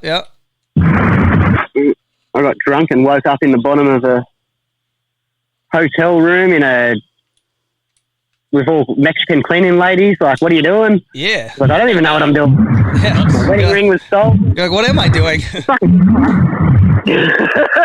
You tell me, lady, where That was a am good I? night, that one. Yeah, I had no idea where I was. Yeah, it happens. Figured it out pretty quick. That's Yeah, we had some funny. good times. Welcome to Texas. Yeah, I actually like Texas, and they like Australians in Texas too. Yeah. Texas Didn't is mind out it of there. control. But, I didn't actually, to tell you the truth, I didn't do a great deal of travelling around America when I was there. I didn't go to too many states. I virtually just stayed in Southern California and flew out to where I needed to go from LAX. Yeah. Yeah. So I kind of wish I did, but I was young and dumb back then and I had no idea. If I could go back in time and shake myself, I would. Right. So I can't. So I'd probably still be doing it today, I'd say, and living there and yeah. But, well, I come home and got a job and paid taxes. Yep. Right. Not a bad route to Yeah. go. Not a bad route to go. No, it's good. I now can go on electrician and wire houses, build subdivisions, and pretty handy around the house sort of thing where I wasn't before. Yeah. Got some life skills. Yeah. And I feel like I'm going to teach me some good stuff now. So There you go. Yeah. That's good. And now you're. I just didn't feel like I was contributing to society when I was in America. You know, like Yeah. Jeff felt like here, I- he's not Right. contributing to society either. I'm doing a podcast right what's now. that? Dan I Kennard. said Jeff's here. He's not contributing to society either. So, I mean, Jeff's working on himself right now.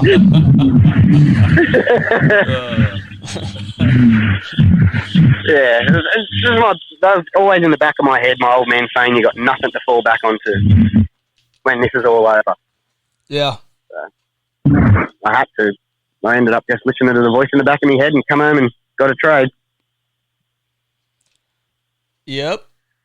you know what though? Yeah. A lot of people never get to experience the things you did, and at the same time, a lot of people that did experience it have trouble making that transition back, and maybe never end up where you are and have the ability to do the things you're doing. Yeah, it was extremely hard to be on such a high and then come down to such a low. But then when I actually sat down and had a look around of what I've got and what I'm doing, you're not really that low, man. You're just low from the high that you were on Yeah. previously, you know. You're actually really high in society. Like, you got a good job, you get paid well, you got, you know, a nice house, a boat, cars, like, Yeah. you're doing pretty well. I've always been What, the you got a hardest boat? person on myself. Yeah, just a little one, but Yeah, yeah. I don't have a boat. Well, you can buy it off me if you want. Ship it over. Can you ride it? Can you ride it over? Yeah, can I come over and then just take it home? Just pick it up. Should be all right. Yeah. We'll see you in Seattle in 3 months. I'll get longer than that, buddy. Okay, 6 months. We'll give you time. Yeah. It's only got a 70 horsepower on it. Yeah. Okay, we'll see you in a year. Yeah. Yeah. You'll probably never see me. Oh, that's funny. Yeah. That's funny. Yeah, I didn't. I know. I was trying to find myself too for so many years, man. Like I went and bought a boat and was a fisherman for. I fished 48 weeks out of the year. Good Lord. I tried to become a fisherman. Wow. And I realised I really like that. So, the boat's been in the shed for the last 3 years. I've just been constantly trying to find my itch, you know, what makes me happy. And I found it. It was riding the dirt bike. Yeah, that's the problem. Yeah. Yeah. I'm excited about your government grant and doing the talks with kids and the show. Yeah, doing that whole thing. Hopefully that pans out. If that pans out, it'll be great because it'll be even less pressure on me because I only have to do strippers, couple of. I don't have to flip. I love doing strippers. Do a couple of tricks, and it's mainly the speaking part, and then just a 10-show demo in the schoolyard after it. You know, there'll be no pressure at all. It'll literally be riding for fun. Yeah. And help hopefully these kids can see. Yeah. Look what I do and look what I've done. I was in the workforce for 12 years and now I've come out of the workforce and now I'm doing this and loving life and having fun. You can do it too. I mean, even if the government grant doesn't work out the first time, I think you should try to continue down that avenue and find other whatever. I really like that idea. Yeah, we will be. Even if we don't win it this time, we'll be going for it again next year, you know. Yeah, cool. Because it's a really good program, you know. Once we get it all written up and stuff, and it'll be great. Yeah, that's going to be something after COVID too, like a depression buster after COVID. Like, oh yeah, it's going to be a great thing. Yeah, like Greg said earlier, kids aren't even in school here, so. Yeah, well, they're in school here, and I'd love to get in and tell them about my life. For sure. Hopefully they can, take something from it and change their lives. Because at the end of the day, like, happiness is a choice, you know. It's your choice to be happy. No matter what anyone fucking throws at you or puts on you or anything, you can still turn your frown upside down with a fake smile on your fucking face and be happy. I like it. Yep. It's true. It is. No matter what someone tries to bring you down, man, it's your choice to be happy. Yeah. And that's the main thing that fucking pulled me out of my hole is that. It's your choice to be happy. You want to be a fucking miserable cunt? Then be a miserable cunt. You want to be happy? Turn your frown upside down and start loving life and enjoying waking up every day and shit will happen for you. That's right. And it does. So, I mean, I feel like that's a pretty good place to almost end it. Right. No, that's some wisdom right there. We're almost at 2 hours. Do you want to, any last words? Anybody you want to thank? Anybody you want to plug? Just to give people a way to find you or whatever, how do they follow you on Instagram or whatever too?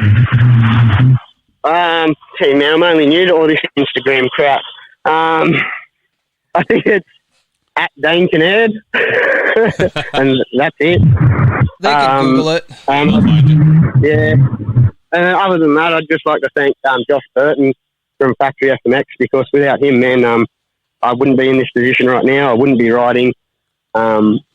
He was the one that sent this bike down to me and said, just have a crack, you know? For sure. So good on him. I'll be forever thankful for him. He works 3 jobs as well to pay for this bike. Yeah.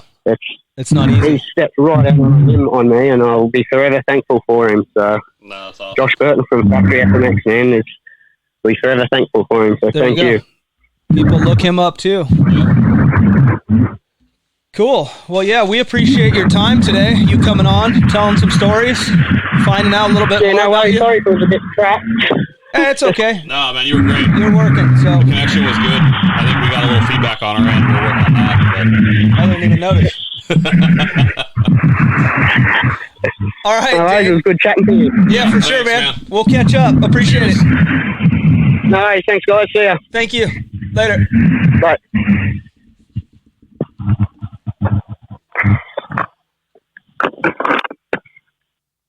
All right. Wait, did the feedback go away? No, it's still there. No, it's not. Oh, really? I didn't even hear it.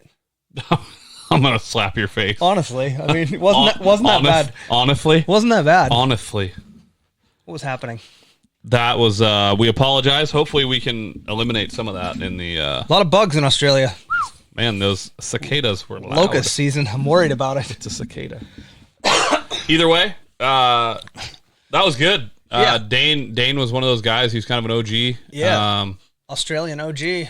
I mean, came over to the States, made a name for himself, did it big for a few years and Short-lived. realized, a little bit. yeah, but realized, I mean, but it did wasn't what he going to had last do. forever. Yep. Some people do make it last forever, though. I mean, I guess, I don't know if it's just a different mindset or like you said, Robbie Madison, I mean, that guy's still Maybe making a living. Well, Robbie got with Red Bull. That doesn't count as much. I mean, once you're a Red Bull athlete, you're kind of set, I think. Yeah, well.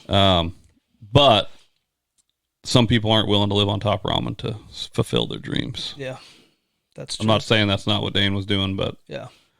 But maybe he didn't get a phone call that he needed to make some bills happen. He was far from home, like he said, and he didn't have the support that maybe he needed.